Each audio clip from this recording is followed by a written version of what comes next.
Welcome to the world of Wednesday Addams. Perfect lips, captivating eyes.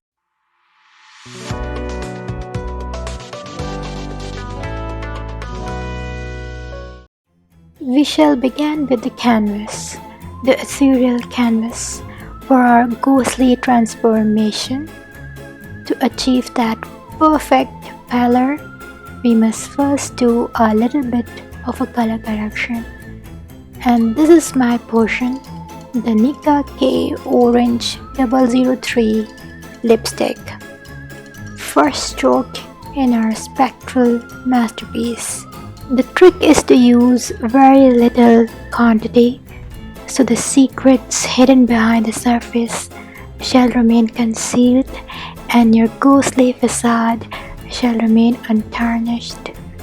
And now I'm using the LA Girl Pro Concealer on top of the orange lipstick,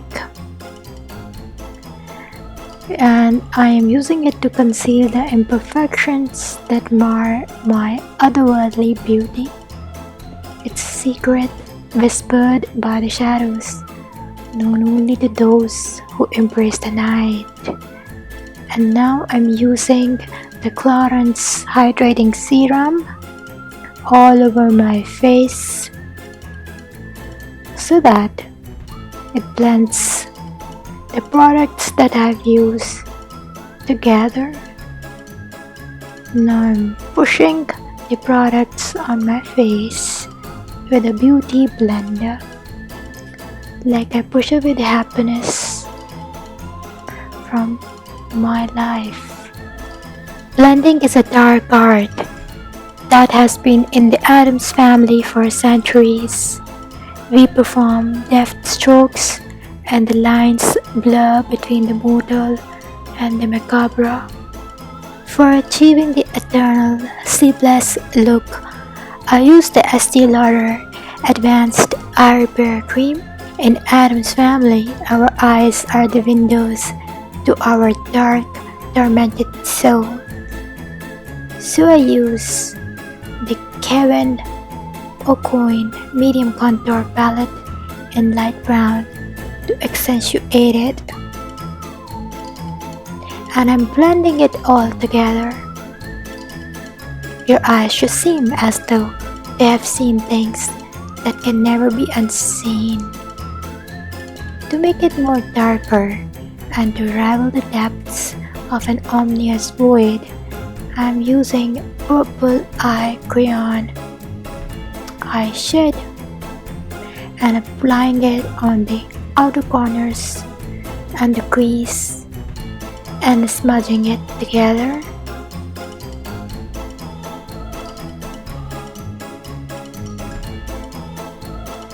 Oh, the purple eye shade is from Shiseido, but you can always resort to alternate methods like punching yourself. Now for the extra touch of morbidity, I turn to Ingrid, and from its cold embrace, I select a shade as ghostly as the specters that haunt our ancestral portraits, and applying it on the inner corner of my eye. Now I'm blending it all together. Every other shade that I've used to make my eyes look more haunted. Now to chisel my cheekbones as sharp as the fangs of our pet tarantula, Aristotle. I reach for the same Kevin Aucoin contour palette.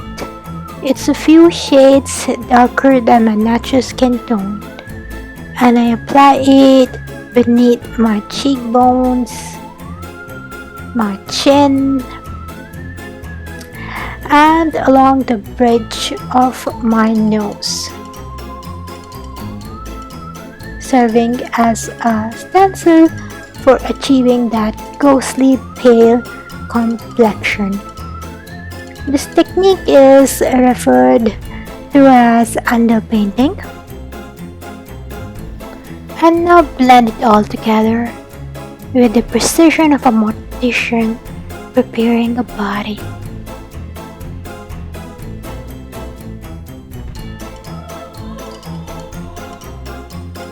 Now it's time to embrace the ghostly complexion, and to achieve, I'm using my favorite Ingrid Mineral Silk and Lift foundation in shade Porcelain for the perfect ghostly look. It's very pale and I'm blending it all over my face to achieve the ethereal appearance of one who has never seen the sun.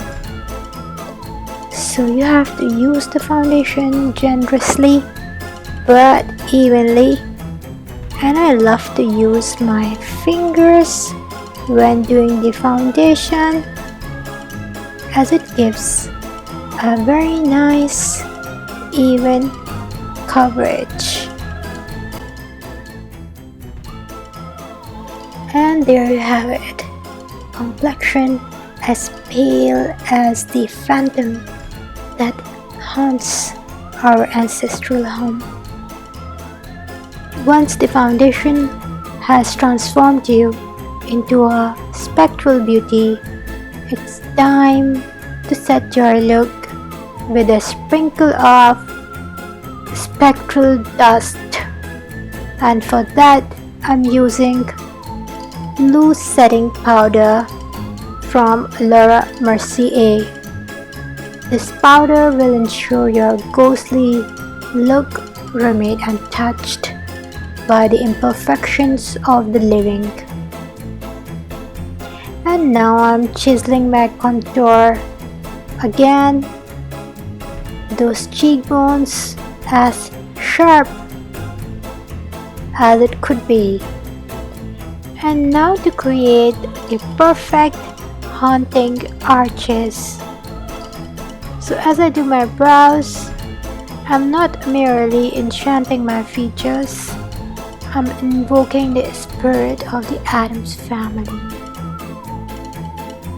And now to the exciting part, the lips. In the world of Addams family, we prefer a shade darker than the darkest night. I'm using 33 AMC Crayon lipstick from Inglot, and you have to apply the lipstick as if you're sealing a pact with the underworld. Dark, gloomy. Remember, the darkness on your lips should reflect the abyss within your soul. Gloomy. And now for the Kajal, I'm using Max Factor 001. And there you have it, the Wednesday Addams makeup look, a glimpse into the world of shadow.